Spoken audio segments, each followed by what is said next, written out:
तो ये सारे जो बयानात हैं, हम डिजिटल अरीना में रहते हैं, कल अगर वो शिकायत करेंगे तो वो सारे रिकॉर्ड प्ले नहीं होगा जो जैसे पहले प्ले हो रहा है। जी। अम, रज़ा देखिए ना, आप तो शैतान हैं। अब मुझे एक फरिश्ता भी मिल गया है जिसने मेरा जवाब दे दिया है।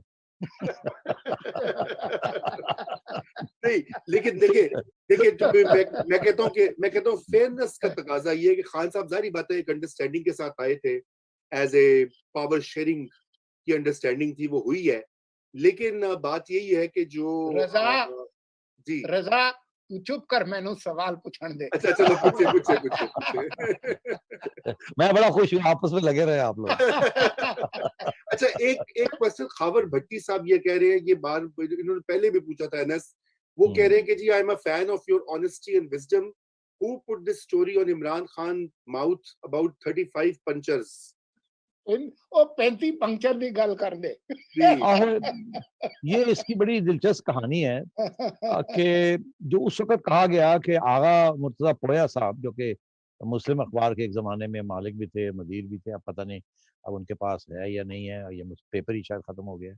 मगर ये उनके घर में कुछ साहब बैठे हुए थे, जिसमें पीटीआई के कुछ लोग बैठे हुए थे और वहाँ कोई बात छिड़ी और एक रिटायर्ड ब्रिगेडियर साहब हैं जिन्होंने वहाँ ये ऐसी बात कही कि यार मैं सुना है कि वो पे सेठी ने, नजम सेठी ने कोई रिगिंग की थी है, तो वो सुना है कि वो 35 सीटों पे या 35 पंचर उसने लगा दिए। हाँ, हाँ, हाँ, हाँ, हाँ। तो किसी ने पूछा कि अच्छा अरे ये कहाँ से सुना आपने?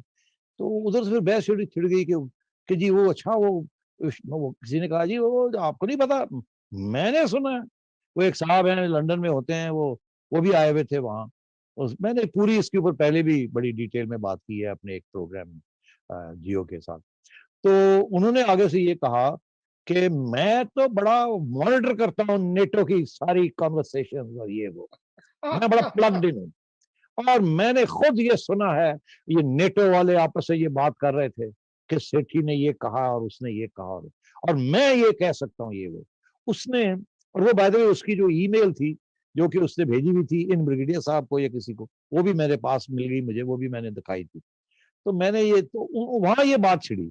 अब किसी को नहीं पता था यार ये 35 मगर ये बात बड़ी मज़े की थी। वाह, वाह, वाह! अच्छा जी, और यार चलो शुरू करो। किसी ने ये भी डाल दिया कि वो मैंने तो अमेरिकन एम्बेसडर से भी पूछा था, तो उसने हाँ कर दी थी, हाँ, ये कन्वर्सेशन ऐसी हुई थी। तो कहानी बनती गई और खान साहब को किसी ने कहा, उन्होंने कहा गल कर ली कोई नहीं। ठा करके उन्होंने कहा जी लगा दो। अच्छा अब इसके पीछे तो वो जो जो कहा जा रहा है कि यहाँ से ये 35 पंचर की बात नहीं। मगर हकीकत ये है, ये सारी बातें बाद की। हकीकत ये है कि जब ये फैसला हुआ कि नवाज़ शरीफ साहब को निकालना है, एस्टेब्लिशमेंट ने जब ये फैसला किया, उस वक़्त के जो एस्टेब्लिशमेंट के सरबराह थे, तो उन्होंने ये फैसला किया कि इनको निकालना है। तो उन्होंने कहा जी क्या फिर एजेंडा क्या होगा? उन्होंने कहा जी रिगिंग, ये बेस्ट है कि इलेक्शन रिग्ड थी और इसके बेसिस के ऊपर धरने भी शुरू हो जाएँ और वो 4 सीटों की जगह पे अब पूरी बात हो जाए। इमरान खान ने शुरू में तो ऐसे ही 4 सीटों की बात की थी। वहाँ से ये एजेंडा बना के नहीं 4 सीटें क्यों, अब पूरी बात करें और उसको अंडर प्रेशर लाएँ। उसमें भी ये हुआ कि अच्छा भई ये कैसे बनाएँगे ये साज़िश कि क नवाज़ शरीफ ने कैसे, वो तो अब बाहर बैठा हुआ था और जो इंटरिम गवर्नमेंट थी वो तो पीपल्स पार्टी ने नॉमिनेट किया था पंजाब में सेठी को और नवाज़ शरीफ तो किसी और को लगाना चाह रहे थे और आखिर में नवाज़ शरीफ साहब ने अपने लोग पुल आउट कर लिए बिकॉज़ उनका ख्याल था वो इलेक्शन कमीशन उन्हें नहीं मानेगी। तो फिर जाके सेठी बना। तो ये कैसे हम उन्होंने कहा जी गल है कि 4-5 लोगों को टारगेट करना है, जिसके अंदर सेठी के बगैर ये टारगेटिंग पूरी नहीं होती because he was chief minister और पंजाब में हम कह रहे हैं रिगिंग हुई है। तो अब उसके बगैर रिगिंग कैसे हो सकती थी? तो उसको तो टारगेट करना ही करना है। तो that is how my name came in and Khan साहब ने फिर दबा के किया। उसमें फिर उन्होंने और 4-5 नाम भी लिए थे, आपको याद होगा, जिसमें एक retired justice of the supreme court Ramday साहब का भी नाम लिया गया और भी 2-3 नाम लिए गए और ये पूरी एक साजिश बनी कि जी इन्होंने मिलकर नवाज़ शरीफ और इन्होंने मिलके ये आरओज़ लगवाए हैं, ये किया है, वो किया है और फिर उसके बाद जब ये पूरी एक कहानी बनी 35 पंचर, 35 पंचर, 35 पंचर तो उसके बाद फिर मैं फिर इनको अदालत ले गया। मैंने कहा जी ये केड़ा 35 पंचर ज़रा दिखाओ तो सही। फिर वो हमारे एक ज़माने में दोस्त होते थे शायद मसूद साहब, वो भी फिसल गए। उन्होंने कह दिया जी हाँ, मैंने भी खुद सुनी है टेप ये जी है। मैंने कहा आ जाओ जी सारे आ जाओ, तुसी आके अदालत में दिखाओ। 6 साल हो गए मुझे इंसाफ नहीं मिला। ना शायद मसूद साहब आते हैं, ना इमरान खान साहब आते हैं। और मैंने इनसे कहा ये करो। फिर फाइनली शायद मसूद साहब ने एक बयान दिया अदालत के अंदर, जिसकी कॉपी मेरे पास है। उन्होंने कहा मैंने तो इमरान खान से सुना था, मुझे क्या पता, उन्होंने कहा तो मैंने कह दिया। इमरान खान साहब की तरफ से बयान आया, वो भी उन्होंने कहा जी मैंने तो शायद मसूद से सुना था। बल्कि वो भी पढ़ा। इनके अच्छा, कुछ और लीडर्स थे जिन्होंने एक ब्रिगेडियर साहब का नाम भी लिया था, जनरल वही तो। कियानी का नाम भी लिया था, कहा कि जी, जी। इंटरनेशनल एस्टेब्लिशमेंट जो है हाँ, उसमें सऊदी अरब, अमेरिका, पता नहीं क्या-क्या बना दिया। ये सब मिलके वो हाँ, करके आए। तो उसके बाद जो आखिरी स्टेज ये थी कि फिर जब ये हो गया, जुडिशियल कमीशन बन गई, 6 माह के बाद judicial commission by ex chief justice, उन्होंने फिर अनाउंस किया कि कोई रिगिंग नहीं हुई, कोई कुछ नहीं हुआ। मैंने कुछ नहीं किया, सब साफ-शफाफ था। अगर इधर-उधर कोई इरेगुलरिटीज़ हुई होंगी तो वो nothing to do with rigging, institutional rigging ऐसी कोई बात बल्कि सेठी साहब, सुप्रीम कोर्ट में जब केस चला, जो इमरान खान की जो पिटीशन थी, जिसके अंदर काफी बातें हुई, तो उसमें हफीज पीरजादा वकील थे इमरान खान के।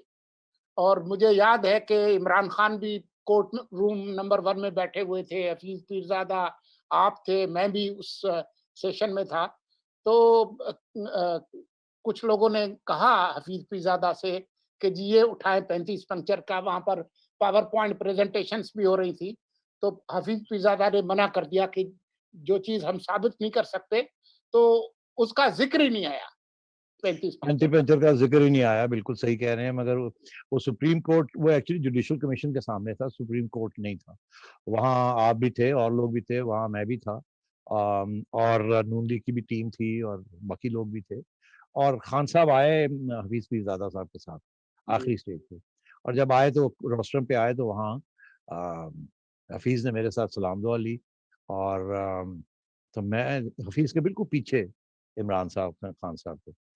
तो अब मेरी तरफ देखा तो मैं हँस पड़ा। मैंने स्माइल की, मैंने कहा हेलो इमरान। तो मुझे कहते हैं सियाना होके, हेलो नजम। हाथ-वाथ भी मिला लिया मेरे साथ। अच्छा, मैं कहा ठीक है कोई गल नहीं। अच्छा, उसके बाद वही आप वाली बात, कोई 35-पंचर का ज़िक्र नहीं आया। और एक स्टेज पे जब हफीज़ आर्ग्यू कर रहे थे कुछ, तो मैंने रोक के कहा, मैंने कहा माय लॉर्ड, मैं एक्स चीफ जस्टिस साहब जो वहाँ थे, जो मैंने उनसे कहा, मैंने कहा माय लॉर्ड क्या आज क्या आयरनी है, क्या तकाज़ा है कि हफीज़ पीरज़ादा साहब इमरान खान साहब के वकील हैं। और याद रहे कि ये मेरे वकील थे जब मुझे मियां नवाज शरीफ साहब ने जेल में डाला था। तो हफीज जी, पीरज़ादा साहब बड़े शर्मिंदा हुए, हाँ, हाँ, हाँ, करके चलिए वो सलाम दुआ लेके वो फारग हो गए और सारी जनाब